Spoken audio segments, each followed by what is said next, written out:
한 주 기업 뉴스 리뷰 주간 기업 기상도입니다.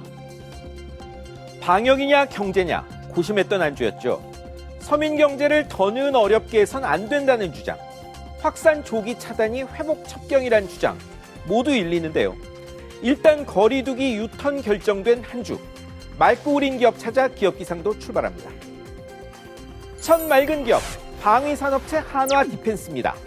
1조 원 규모 K9 자주포 호주 공급 계약 성사됐습니다. 정부와 제조사 모두 명품이라고 강조해온 K9 자주포 호주 수출. 될 듯 하더니 결국 문재인 대통령 방문과 함께 계약서 썼습니다. 자주포 30문, 탄약 운반차 15대, 현지 공장에서 조립하는데 금액은 최대 1조 900억 원입니다.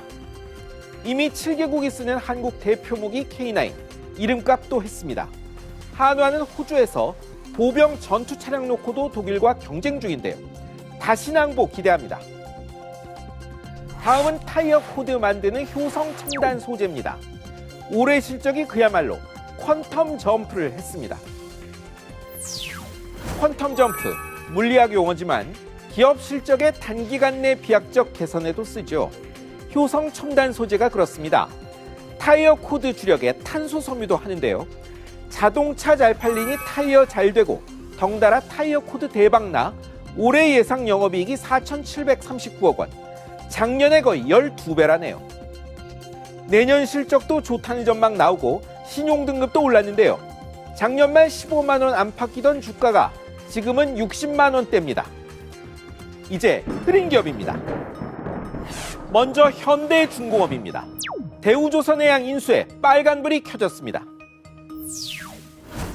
산업은행에서 대우조선 받기로 한 현대중공업이 유럽연합에 합병심사 신청한 게 2년 전, 지난달에야 심사 재개한다더니 한 달 만에 거부될 수 있다는 현지 보도가 나왔습니다. 세계 1, 2위 회사 합병인데 독점 해소책이 없다는 이유에서입니다. EU가 거부하면 우리 정부가 승인해도 합병은 무산됩니다. EU도 어렵지만 일본도 아직 판정 안 나왔죠. 자칫 외국 반대에 우리 산업 구조 조정이 물 건너갈 판입니다. 사는 이나 현대중공업은 이런 우려를 몰랐던 걸까요? 이번엔 질병관리청 접종증명 쿠브앱 서버 맡은 KTDS 보실까요? 방역 패스 첫날 불통 사태로 억울하게 됐습니다. 방역 패스 미준수 제재 첫날인 13일 점심 대란이 터졌죠. 백신 접종 확인 쿠브앱, 또 연동된 다른 앱 다 먹통이 된 겁니다. 그런데 질병청이 일시에 접속 몰려 서버 맡은 KTDS 클라우드 센터에서 문제 생겼다고 말한 게 화근이었습니다. 졸지에 KTDS가 잘못해 일 벌어진 듯한 인상을 준 겁니다. 하지만 보통 서비스 용량은 발주처가 결정해 계약하는 거죠.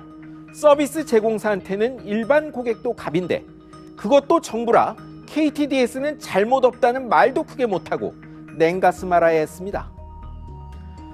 다음은 에디슨 모터스입니다. 쌍용차 인수 협상이 말 그대로 난항입니다. 계획대로면 회생계획 내고 본계약 논의해야 할 쌍용차 인수 협상이 공회전 중입니다. 돈 꿔달란 요구 산업은행이 거절하더니 정밀 실사에서 추가 부실 나왔으니 값 깎아달란 에디슨 요구도 주관사 EY 한영회계 법인이 부정적입니다. 사정이 이러니 본계약 협상도 잘 안 되고 있습니다. 에디슨은 협상 속도 내겠다지만 협상이 한쪽 의지만으로 되는 건 아니죠. 쌍용은 11월 판매도 26% 줄고 어려운데 이러다 협상이 산으로 가는 건 아닐지 걱정됩니다. 마지막은 아시아나항공, 제주항공 등등 항공사들입니다. 야심차게 준비했던 복항, 증편 계획 줄줄이 취소했습니다. 트래블 버블 협정 등으로 화색 돌던 항공업계가 다시 울상입니다. 감염력 큰 오미크론 변이 확산 탓이죠. 아시아나는 이달 예정했던 괌 노선 증편 내년 1월 말로 미뤘고 에어서울, 티웨이도 연기 중단했습니다. 제주항공은 태국 치앙마이 운행 취소했고 방콕 운항은 1월 말로 연기했습니다. 대한항공은 세계적 물류 적체에 손님 대신 화물 날라 잘 버티지만 나머지 회사들은 그럴 여력이 적어 당장 취약 상황을 벗어나기가 어렵다는 게 문제입니다. 주초 방역 패스 대란은 당국의 예측 실패의 결과였습니다. 지금 코로나 재확산도, 한 달 전 요소수 사태도, 집값 문제도 예측과 대비의 문제였죠. 국가도 기업도 성패는 한 수 앞을 누가 잘 내다보느냐에 달려 있습니다. 지금까지 주간 기업 기상도였습니다.